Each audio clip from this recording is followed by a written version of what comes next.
चलो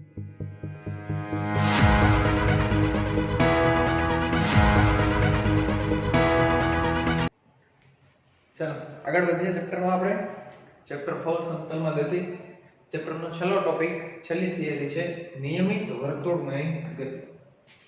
ચલો 11th માં નિયમિત વર્તુળમય ગતિ છે. આગળના ધોરણમાં 9મા માં 10મા માં કાઇનેમેટિક્સ ના કે ચેપ્ટર નથી. 9મા ધોરણમાં તમે ચેપ્ટરમાં ભણી ગયા હોય વર્તુળમય ગતિ, નિયમિત વર્તુળમય ગતિ. તો વર્તુળમય ગતિ એટલે શું? આપણે ગતિ ચેપ્ટર ભણ્યા હતા ત્યારે જોયું સુરેખપથ પર ગતિ, સમતલમાં ગતિ. વર્તુળમય ગતિ મતલબ કોઈ કણ છે વર્તુળાકાર પથ ઉપર અથવા તો બંધ માર્ગ ગાળા ઉપર જો ગતિ કરતો હોય તો આવી ગતિ કરતો પદાર્થને કહી શકાય કે વર્તુળમય ગતિ કરે છે. પણ અહીંયા શબ્દ છે નિયમિત વર્તુળમય ગતિ. આ નિયમિત વર્તુળમય ગતિ એટલે કંઈક એવું છે પદાર્થ છે વર્તુળાકાર માર્ગે ગતિ કરે છે પણ એની ઝડપ જો અચળ હોય, ઝડપ અચળ,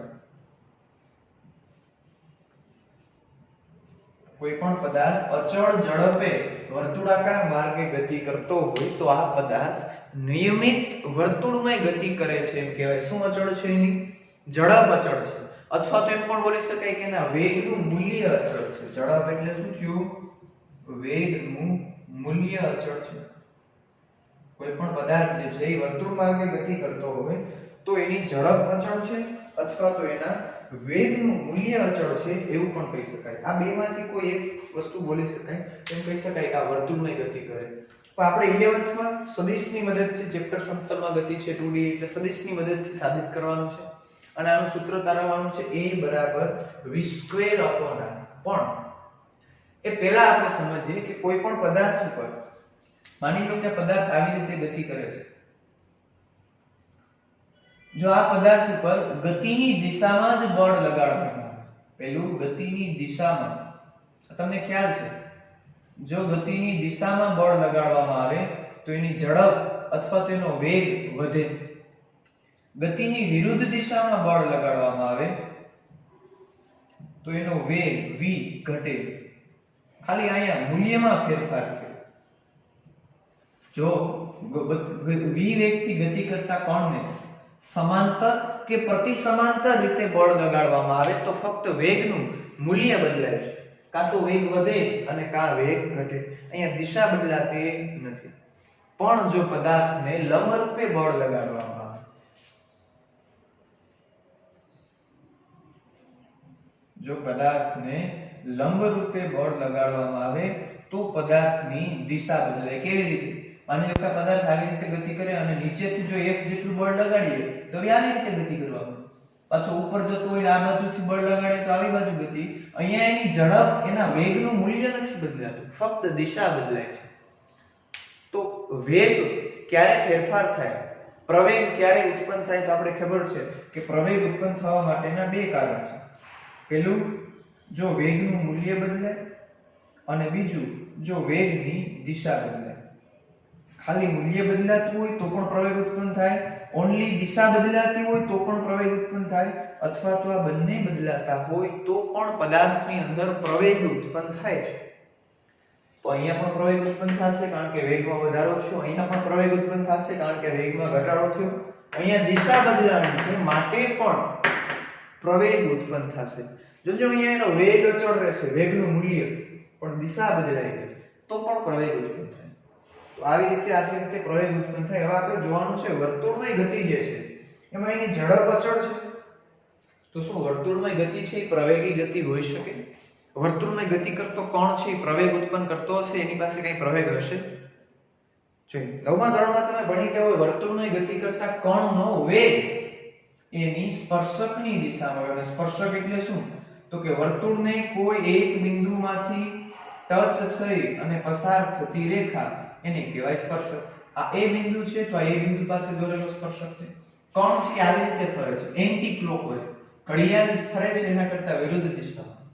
તો મારે આ એ બિંદુ આગળ સદિશ એનો સ્પર્શક દોરવો છે તો કણ આમ જાય છે તો મારે સ્પર્શક પણ ઉપર દોરવો પડે. જો કણ આમ ફરતો હોય, સમઘડી દિશામાં ફરતો હોય તો હું સ્પર્શક નીચે દોરું.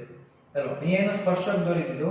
એટલે વર્તુળમય ગતિમાં કોઈ પણ પદાર્થની દિશા એ વર્તુળના સ્પર્શકની દિશામાં વર્તુળમય ગતિમાં પદાર્થના વેગની દિશા એ વર્તુળના સ્પર્શકની દિશામાં હોય છે. માની લો કે કોણ અહીંયા છે તો ફરે છે આવી રીતે, તો અહીંયાથી દોરવું એ મારે વેગની દિશા તો ક્યાં થશે? અહીંયાથી નીચે. આ એના વેગની દિશા થશે. આ v છે એની ઝડપ છે, આ એની ઝડપ છે v જેટલી અચળ ઝડપથી ફરે છે. એનું મૂલ્ય બદલાતું નથી, મૂલ્ય અચળ છે. પણ અહીંયા જો એની દિશા વારંવાર બદલાય. પહેલા ઉપર જતું હોય, અહીંયાથી આમ જાય, અહીંયાથી નીચે, અહીંયાથી આમ, તો અહીંયા વારંવાર પદાર્થની દિશા બદલાય. અને વર્તુળમય ગતિમાં પદાર્થ જે છે એ પોતાની દિશા અનંત વખત બદલે. વર્તુળમય ગતિમાં પદાર્થ પોતાની દિશા કેટલી વખત બદલાવે? અનંત વખત. તો એવું કહી શકાય કે વર્તુળમય ગતિ એ પ્રવેગી ગતિ છે. એનું મૂલ્ય નથી બદલાતું, પણ દરેક બિંદુ આગળ પદાર્થની ઝડપ જુદી જુદી દિશામાં છે. એનો વેગની દિશા જુદી જુદી છે. સોરી, ઝડપની તો દિશા ન હોય, વેગની દિશા જુદી જુદી મળે. માટે વર્તુળમય ગતિ એ પ્રવેગી ગતિ છે. અને પ્રવેગી ગતિ છે માટે આપણે એનું સૂત્ર સાબિત કરવાનું છે, a બરાબર v²/r. હવે વર્તુળમય ગતિમાં બળ છે કેન્દ્ર તરફ લાગતું. વર્તુળમય ગતિમાં કોણ ઉપર બળ ક્યાં લાગતું હોય? કેન્દ્ર તરફ. અને આપણે ખબર છે F બરાબર ma, ન્યૂટનની ગતિનો બીજો નિયમ. F બરાબર ma, જે દિશામાં બળ લાગે એ દિશામાં પ્રવેગ ઉત્પન્ન થાય. બળ અંદર તરફ લાગે તો પ્રવેગી ક્યાં હશે? અંદર. અહીંયા બળ અંદર તરફ લાગે તો પ્રવેગી ક્યાં હશે? અંદર. તો દરેક બિંદુ આગળ પ્રવેગની દિશા કેન્દ્ર તરફ હશે. વર્તુળમય ગતિમાં પ્રવેગની દિશા હંમેશા માટે કેન્દ્ર તરફ હોય, સેન્ટર તરફ હોય. એટલે અહીંયા લખ્યું છે AC, સેન્ટ્રીપિટલ એક્સેલરેશન, કેન્દ્રીય પ્રવેગ v²/r. આપણે સૂત્ર સાબિત કરવાનું છે. આ ખાલી જાણકારી માટે કેવી કેવી રીતે પ્રવેગ ઉત્પન્ન થાય. પ્રવેગ ઉત્પન્ન થવા માટે મૂલ્ય અને દિશા બંને બદલાય. વર્તુળમય ગતિમાં વેગની દિશા એના સ્પર્શકની દિશામાં હોય. હવે આપણે સદિશ સ્વરૂપે સાબિત કરવાનું છે સૂત્ર v²/r.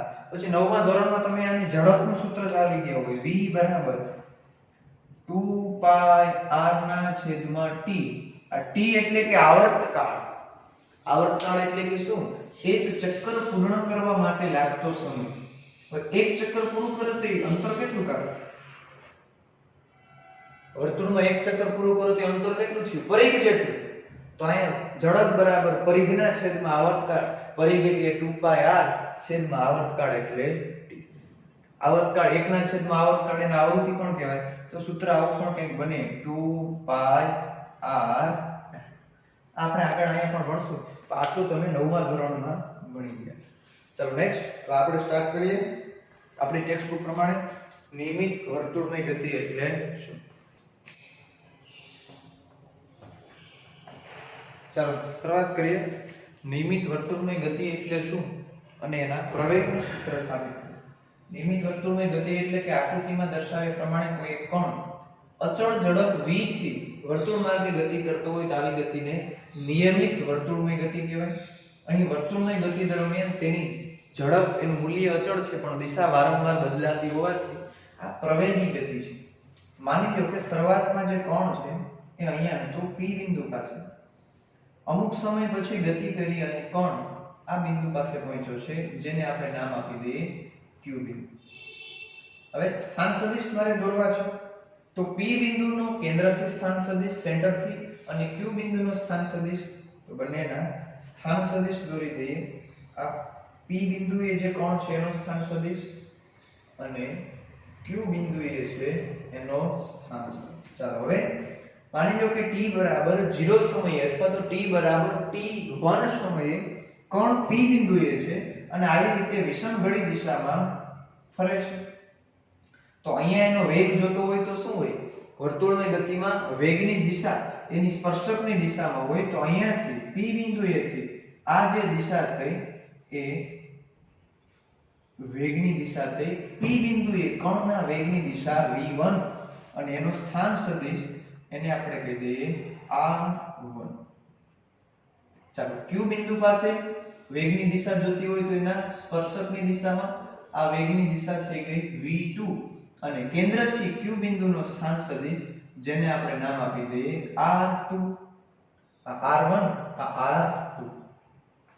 ચાલો હવે r1 અને r2 આ બંનેને જોડતો સદિશ.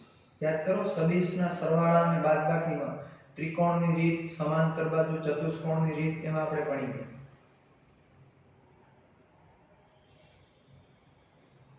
આ એરો મેં કર્યો છે p થી q તરફ, આ બાજુ દર્શાવ્યો છે અને એને હું કહું છું ડેલ્ટા. ત્રિકોણની રીત, સદિશોના સરવાળા અને બાદબાકીમાં ત્રિકોણની રીતમાં આપણે એવું ભણી ગયા હતા. એક જ બિંદુએથી જો બે સદિશો છૂટા પડતા હોય તો એનો પરિણામી સદિશ જોતો હોય તો અહીંયા કંઈક આવું થાય p થી q. તો આ ડેલ્ટા r ને તમારે લખવો પડે r2 r1. જો આ એરો મેં આમ દોરેલો હોત તો મારે લખવું પડે r1 r2. એનો મતલબ કે જ્યાં આ મસ્તક, આ સદિશનું માથું જ્યાં અડે છે એ પહેલા એમાંથી આ વાત કરવાનું. મેં આમ વિરુદ્ધ દિશામાં દોરેલો હોત, ડેલ્ટા r નો સદિશનું માથું અહીંયા રાખેલું હોત તો શું લખે? માથું r1 ને અડે છે તો મારે લખવું પડે r1 એમાંથી r2 બાદ. ચાલો આ થઈ ગઈ સદિશ. કોઈ પણ જે કણ છે એ p થી q સુધી ગતિ કરીને આવ્યો તો એના સ્થાન સદિશની વાત. r1 r2 અને આટલો એનામાં ફેરફાર થયો, p થી q સુધી ગયો તો ડેલ્ટા r જેટલો એનો ફેરફાર થયો. હવે આપણે મેળવવાનો છે પ્રવેગ. અને પ્રવેગ એટલે શું થાય તો કે ડેલ્ટા v ના છેદમાં ડેલ્ટા t. સરેરાશ પ્રવેગ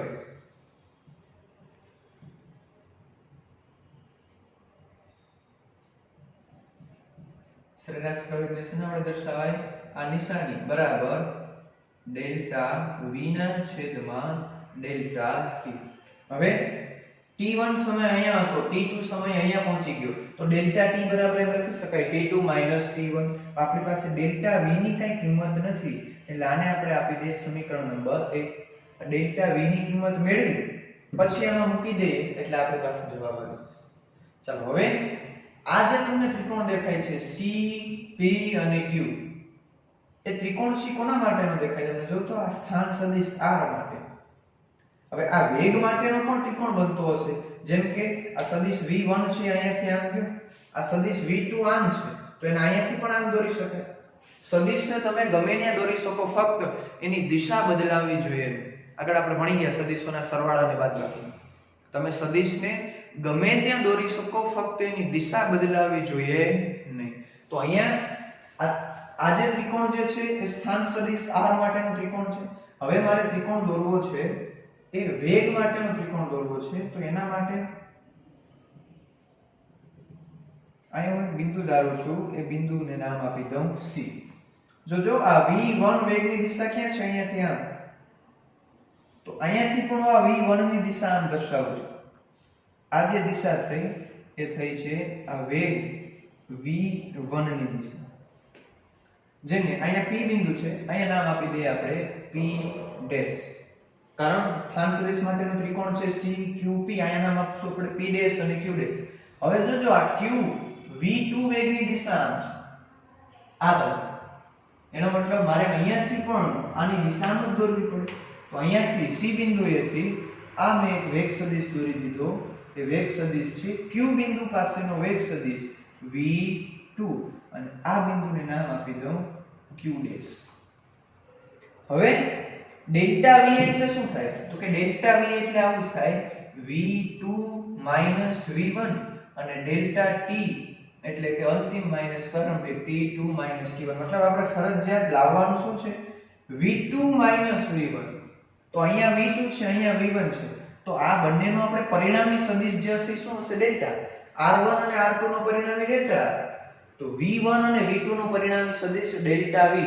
પણ ખાસ દિશા કેમ દોરવી એ અહીંયા ભૂલ ન થવી જોઈએ. જો હું દિશા અહીંયાથી આમ દોરી નાખું તો તીરનું માથું અહીંયા આવે સદિશનું અને માથું અહીંયા આવે તો મારે લખવું પડે v1 v2. પણ મારે v1 v2 નથી જોતું, ડેલ્ટા v માં જોઈએ છે v2 v1.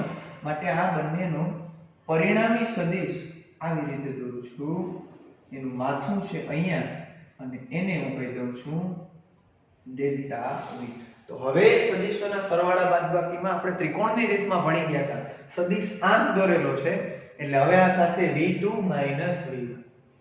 આ સદિશની વાત થઈ ગઈ. હવે અહીં આકૃતિમાં તમે જોશો તો એક ત્રિકોણ આ છે અને બીજો ત્રિકોણ આ છે. ખરેખર અલગથી અહીંયા દોર્યો તો હોય અહીંયા અહીંયા કેન્દ્રથી v1 ની દિશા આમ હશે અને v2 ની દિશા આમ હશે અને આ છે એનો પરિણામી સદિશ આ બાજુ છે જો અહીંયાથી આમ p' થી q'.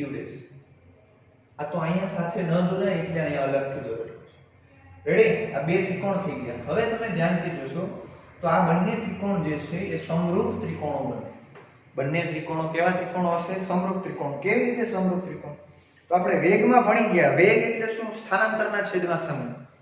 જે બાજુ સ્થાનાંતર એ બાજુ વેગ. જેટલું સ્થાનાંતર મોટું એટલો વેગ વધારે, જેટલું સ્થાનાંતર નાનું એટલો વેગ ઓછો. તો અહીંયા ડેલ્ટા r જેટલું હશે એટલો ડેલ્ટા v મળશે. જો આ સ્થાનાંતર કંઈક વધારે થયું હશે તો વેગ વધારે મળશે. એનો મતલબ એવો થયો કે આ બંનેની લંબાઈ, સદિશોની લંબાઈ એક સરખી હશે. વ્યવસ્થિત એક્ઝેક્ટ ત્રિજ્યા વ્યવસ્થિત વર્તુળ દોરીને કરો તો એક સરખી લંબાઈ ના મળે. તો અહીંયા બે ત્રિકોણ જે તમને દેખાય છે આકૃતિમાં, એક ત્રિકોણ CPQ અને બીજો ત્રિકોણ CP'Q' એ સમરૂપ ત્રિકોણો છે. આને હું કહી દઉં છું આકૃતિ નંબર A અને આને નામ આપી દઉં આકૃતિ નંબર B. આ ફરી એકવાર સમજાવી દઉં છું આ આકૃતિને કેવી રીતે દોરેલી છે. આ આકૃતિ ઈઝી છે. આ P માટે R1, Q માટે R2, કારણ કે T1 સમય અહીંયા હતો એટલે R1, T2 સમય અહીંયા છે એટલે R2. આ બંનેનો પરિણામી પણ આપણે ડેલ્ટા R એટલે શું લખીએ? R2 - R1. તો સદિશ ફરજિયાત આવી રીતે દોરવું પડશે. હવે વેગનો મેં કેવી રીતે દોરેલો છે? વેગનો અહીંયા ન દોરાય એટલે મેં અહીંયા બિંદુ ધારેલું છે C. પછી અહીંયાથી જોશો તો વેગની દિશા આ બાજુ છે, મતલબ કે સદિશ આ બાજુ છે વેગનું. તો મારે અહીંયાથી પણ સદિશ આવી જ રીતે આ બંને સમાંતર રહે એવી જ રીતે દોરવો પડે. સદિશ ગમે ત્યાં દોરો, દિશા બદલાવવી જોઈએ નહીં. આ v1 સદિશ. v2 છે જો અહીંયાથી આમ આવી રીતે, તો અહીંયા પણ મેં v2 અહીંયાથી આમ દોરેલો છે, દિશા ન બદલાય. તો આ v2 સદિશ. હવે આ બંનેનો પરિણામી મારે લખવો છે, પણ પરિણામી માટે તીર કેવી રીતે દોરવું? p' થી q' કે આમ દોરવું? એના માટે અહીંયા પ્રવેગમાં જોઈએ છે મારે v2 - v1. માટે ફરજિયાત મારે તીર આ બાજુ દોરવું પડે તો થશે v2 - v1. ચલો હવે આકૃતિ A અને B પરથી. આકૃતિ A અને B પરથી કયા કયા ત્રિકોણો? તો કે ત્રિકોણ CPQ અને ત્રિકોણ CP'Q' એ સમરૂપ ત્રિકોણો છે. મતલબ કે સરખી બાજુઓનો ગુણોત્તર હંમેશા સરખો આવે. આવું તમે નંબર એક્સમાં મેથ્સમાં ભણી ગયા હોય. ખૂબ આ પ્રમેય, બાજુ બાજુનો પ્રમેય. તો જોજો આ ત્રિકોણ CPQ અને CP'Q' ત્રિકોણ. હવે આમાં હું લખું છું PQ.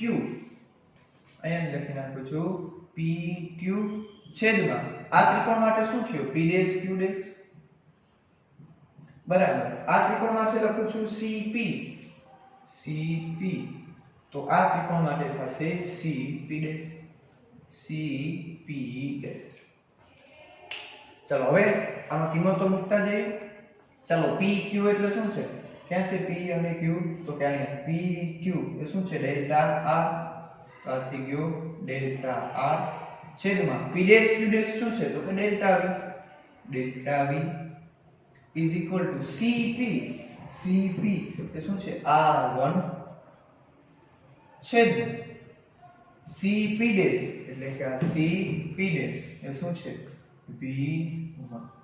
એક બાજુ વેગવાળા ભેગા કરું અને એક બાજુ સ્થાનાંતર ભેગું કરું તો કંઈક આવું થશે. ડેલ્ટા V ને સામે લઈ જાઉં, R1 ને નીચે આવવા દઉં, કંઈક આવું થશે. ડેલ્ટા R છેદમાં R બરાબર ડેલ્ટા V ના છેદમાં V1. જોજો આ બધું સદિશ સ્વરૂપે જ મેં લખેલું છે. હવે આ વર્તુળની ત્રિજ્યા R છે. તો ત્રિજ્યા મતલબ ગમે તે બિંદુ આગળ ત્રિજ્યા બદલાય નહીં. અહીંયા ત્રિજ્યા R છે તો અહીંયા ત્રિજ્યા R1 જ હોય. તો જેટલું માપ R1 નું છે એટલું જ માપ R2 નું છે. ઝડપ અચળ છે. જોજો ઝડપ અચળ છે એટલે જેટલો વેગ અહીંયા હશે એટલો જ વેગ અહીંયા હશે. મૂલ્ય દિશા જુદી જુદી છે કારણ કે વર્તુળમય ગતિ નામ આપેલું છે નિયમિત, એટલે એની ઝડપ અચળ હશે. ઝડપ અચળ એનો મતલબ કે આપણે લંબાઈ, સદિશની લંબાઈને એના મૂલ્ય તરીકે લઈએ. કોઈ સદિશનું માપ નાનું છે તો એનું મૂલ્ય ઓછું, સદિશનું માપ મોટું છે તો એનું મૂલ્ય વધારે.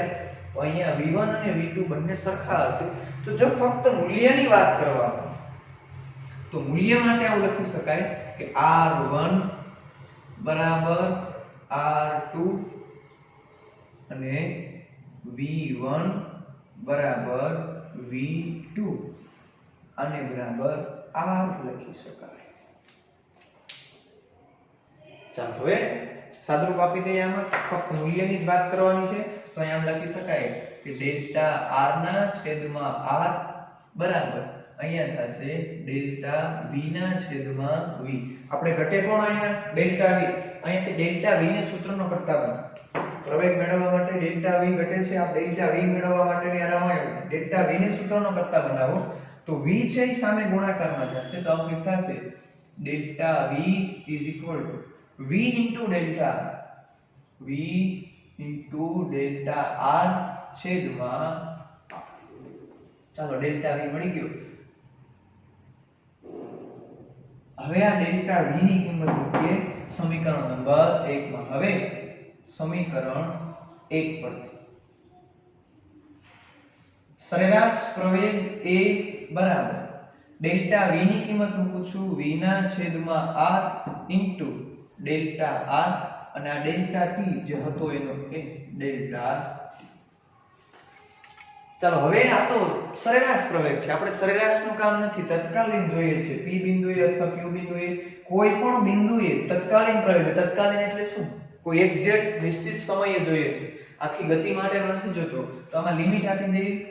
લિમિટ t ટેન્ડ્સ ટુ 0 લેતા હવે t ટેન્ડ્સ ટુ 0 લેતી તો આ સરેરાશનું શું થઈ જશે? તત્કાલીન બરાબર v ના છેદમાં r into dr ના છેદમાં dt. આ શું થયું? સ્થાનાંતરનું સમયની સાપેક્ષે વિકલન. સ્થાનનું સમયની સાપેક્ષે વિકલન એટલે આ શું થઈ ગયું? વેગ. તો આવું કંઈક લખી શકાય પ્રવેગ a બરાબર આ વેગ એટલે કે v²/r. અને વર્તુળમય ગતિમાં પ્રવેગની દિશા હંમેશા કેન્દ્ર તરફ હોય. કેવી રીતે? ચાલો અહીંયા ધ્યાન આપો. કેવી રીતે કેન્દ્ર તરફ?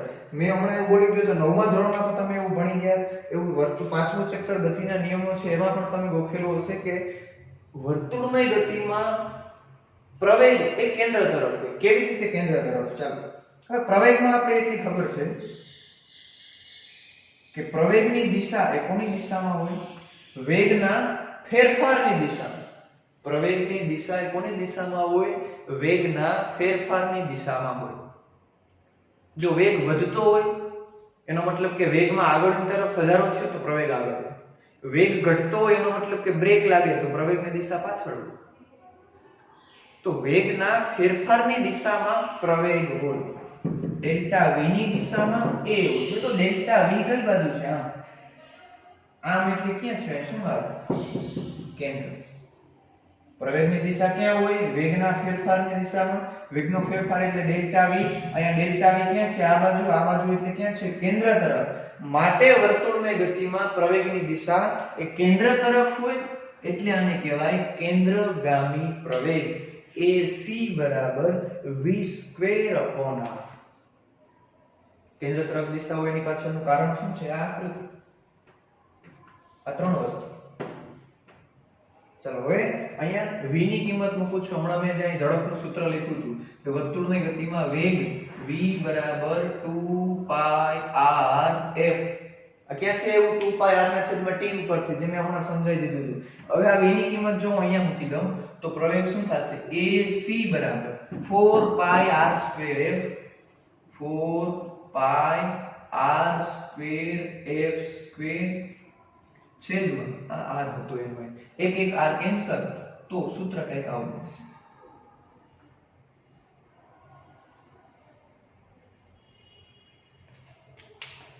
જો વર્તુળમય ગતિ ઝડપ આપેલી હોય અને ત્રિજ્યા આપેલી હોય તો પ્રવેગ ગણવાનું સૂત્ર. જો વર્તુળમય ગતિમાં કણની આવૃત્તિ આપેલી હોય, આવૃત્તિ મતલબ કેટલા 1 સેકન્ડમાં કેટલા રાઉન્ડ પૂરા કરે છે એ આવૃત્તિ આપેલી હોય તો મેળવવાનું સૂત્ર આ 4π²rf². કેન્દ્રગામી પ્રવેગના સૂત્ર. શું કરવાનું છે? આકૃતિ દોરવાની છે. પહેલા વર્તુળ પછી t1 સમયે કોણ p બિંદુએ હતો એટલે એનો વેગ એની સ્પર્શકની દિશામાં v1, t2 સમયે કોણ q બિંદુ છે એટલે એનો વેગ સ્પર્શકની દિશામાં v2, આ સ્થાન સદિશ r2, સ્થાન સદિશ r1, આ પરિણામી સ્થાન સદિશ ડેલ્ટા r, પણ ડેલ્ટા r આપણે લખીએ છીએ r2 r1 એટલે ફરજિયાત આ તીર છે r2 ને ટચ થતું હોવું જોઈએ. ચાલો આ આકૃતિ દોરાઈ ગઈ. નીચેનું વર્ણન લખવાનું. વર્તુળની ગતિ એટલે શું? વેગની દિશા, પ્રવેગની દિશા. પછી આપણે મેળવવાનો છે એનો પ્રવેગ. તો સરેરાશ પ્રવેગ બરાબર ડેલ્ટા v ના છેદમાં ડેલ્ટા t. આપણી પાસે ડેલ્ટા v નથી, આપણી પાસે v2 v1 નથી. તો v2 v1 મેળવવા માટે આપણે ધ્યાનમાં લઈએ કોણ p થી q સુધી આવ્યો તો એના વેગમાં કેટલો ફેરફાર છે. તો એના માટે પહેલા વેગ માટેનો ત્રિકોણ દોરી. C બિંદુ કેન્દ્રથી આવી રીતે v1 v2 એ તમને સમજાવી દીધું કેવી રીતે દિશા જોઈએ છે. v2 v1 એટલે ફરજિયાત આ પરિણામી સદિશનું માથું એ v2 ને ટચ થતું હોવું જોઈએ. બંને ત્રિકોણ સમરૂપ ત્રિકોણો છે એટલે કે આ બાજુ છેદમાં આ બાજુ અથવા CP છેદમાં આ બાજુ. કોઈ પણ લઈ શકો, v2 પણ લઈ શકો, v1 પણ લઈ શકો, મૂલ્ય સરખું છે એટલે છેલ્લે આવું જ આવશે. પછી આમાંથી ડેલ્ટા v ને સૂત્રનો કરતા બનાવી આ સમીકરણ મૂકી દો. આ સરેરાશ છે, તત્કાલીન જોતું હોય તો લિમિટ આપો, લિમિટ આપો એટલે આવો આવશે ડેલ્ટા r ના છેદમાં ડેલ્ટા t થઈ જશે. સોરી, ડેલ્ટા ની જગ્યાએ d થઈ જશે એટલે કે v. ડેલ્ટા r ના છેદમાં dt એટલે કે વેગ. તો આ વેગ અને આ વેગ v2/r. પછી વેગની કિંમત મૂકીએ છીએ 2πrf. તો કંઈક સૂત્ર આવું મળશે કેન્દ્રગામી પ્રવેગનું. પ્રવેગ એ કેન્દ્રની દિશામાં હોય, કારણ કે પ્રવેગની દિશા એ વેગના ફેરફારની દિશામાં હોય અને વેગનો ફેરફાર અહીંયા કઈ દિશામાં છે? આ બાજુ. અને આ બાજુ એટલે ક્યાં છે? જો આ કેન્દ્ર તરફ છે, સેન્ટર તરફ. માટે પ્રવેગની દિશા એ વેગના ફેરફારની દિશા એટલે કે કેન્દ્ર તરફ હોય. માટે વર્તુળમય ગતિના પ્રવેગને કહેવાય કેન્દ્રગામી પ્રવેગ. જે બાજુ પ્રવેગ એ બાજુ બળ લાગે. તો પાંચમા ચિત્રમાં તમે ભણી ગયા છો કેન્દ્રગામી બળ F. તો આ સૂત્ર છે F બરાબર ma. જે દિશામાં બળ લાગતું હોય એ જ દિશામાં પ્રવેગ હોય, અથવા તો જે દિશામાં પ્રવેગ ઉત્પન્ન થયો એ દિશામાં બળ લાગતું હશે તો પ્રવેગ એ કેન્દ્રમાં ઉત્પન્ન થયો તો આ પણ હશે. અને તમે લખેલું હોય કેન્દ્રગામી બળ m v2/r. આ v2/r ક્યાંથી લખ્યું? આ હતું આપણે નિયમિત વર્તુળમય ગતિ. આજના લેક્ચર માટે આટલું. આગળ જે એક બે સૂત્ર છે એ તારવી અને પછી વર્તુળમય ગતિના દાખલા જોઈ લઈશું એટલે નેક્સ્ટ લેક્ચરમાં આપણો ચેપ્ટર પૂરું થશે.